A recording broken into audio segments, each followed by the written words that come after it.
Hello மக்களே, நம்ம இன்னைக்கு பார்க்க போற படம் யுத்த சத்தம். ஒரு ஃபைட் சீன் வச்சு பார்த்திபனையும் ரோட்ல குடிச்சிட்டு வண்டி ஓட்டிட்டு வர்ற பையனா கௌதம் கார்த்திகேயன் இன்ட்ரோ கொடுக்குறாங்க. படத்துல கௌதம் கார்த்திக் நகுலன்ற கேரக்டர்ல பண்ணியிருக்காரு. போலீஸ் ஸ்டேஷன்ல கம்ப்ளைண்ட் கொடுக்க வந்த ஹீரோயின் ராகவி ஸ்டேஷன்ல ஒழுங்கா ரெஸ்பான்ஸ் பண்ணாததால கடுப்பாகி வெளியே போயிடுறாங்க. வெளியே போன பொண்ணை ஸ்டேஷன் வாசல்லே வச்சு மர்டரும் பண்ணிடுறாங்க. செத்து போன பொண்ணுக்கும் ஹீரோவுக்கும் சம்பந்தம் இருக்குன்னு வாலண்டியரா வாய் கொடுத்து மாட்டிக்கிறாரு. கஞ்சா, ஹெராயின், கொக்கைன் இதெல்லாம் வச்சு கிரைம் மூவி எல்லாருமே எடுத்துட்டாங்க அப்படின்னு வார் டெசிபல்னு புது கான்செப்டை உள்ள நுழைக்கிறாங்க. நம்ம எல்லாருமே யுவன் சாங்ஸை ட்ரக்ஸ்னு சொல்லுவோம். மியூசிக் ஏன் ட்ரக்னு சொல்றாங்க அப்படின்னு சிலருக்கு இருந்த கேள்விக்கு மியூசிக்னால ஒருத்தர் போதையாக்க முடியும், அது பேர் தான் வார் டெசிபல்னு சொல்லி இந்த படத்துல விளக்கம் கொடுத்திருக்காங்க. அந்த மியூசிக் ட்ரக்ஸுக்கு அடிக்ட் ஆகி அதனால பொண்ணுங்க எப்படி பாதிக்கப்படுறாங்க, பாதிக்கப்பட்ட பொண்ணுங்களுக்கு என்ன ஆச்சு, அந்த ட்ரக் டீலர் யாரு, இதெல்லாம் இன்வெஸ்டிகேட் பண்ணும்போது வர்ற துரோகங்கள், குழப்பங்கள், தேடல்கள்னு எல்லாத்தையும் சமாளிக்கிற பார்த்திபன் கேஸ்ல சம்பந்தப்பட்ட குற்றவாளிகளை கண்டுபிடிக்கிறாரா அப்படின்றதுதான் இந்த கதை. துல்லாத மனமும் துள்ளும், தீபாவளி, பூவெல்லாம் உன்வாசம் இது மாதிரியான ஹிட் படத்தை கொடுத்த டைரக்டர் தான் இந்த படத்தோட டைரக்டர். அவரோட ஜானரை அப்படியே மாத்தி கிரைம் த்ரில்லர்ல காமெடியை கலந்து எடுத்திருக்காரு. பட் படத்துல பெருசா காமெடி ஒர்க் ஆகல, த்ரில்லிங்காவும் இல்ல,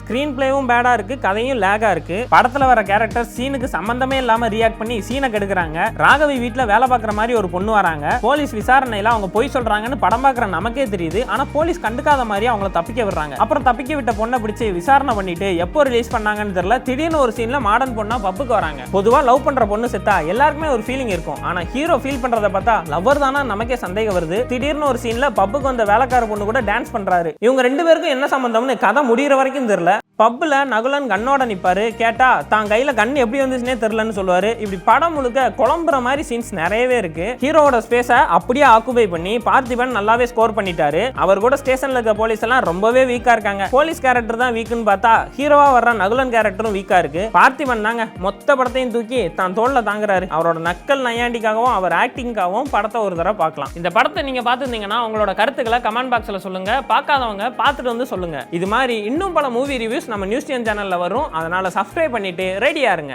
யுத்த சத்தம்.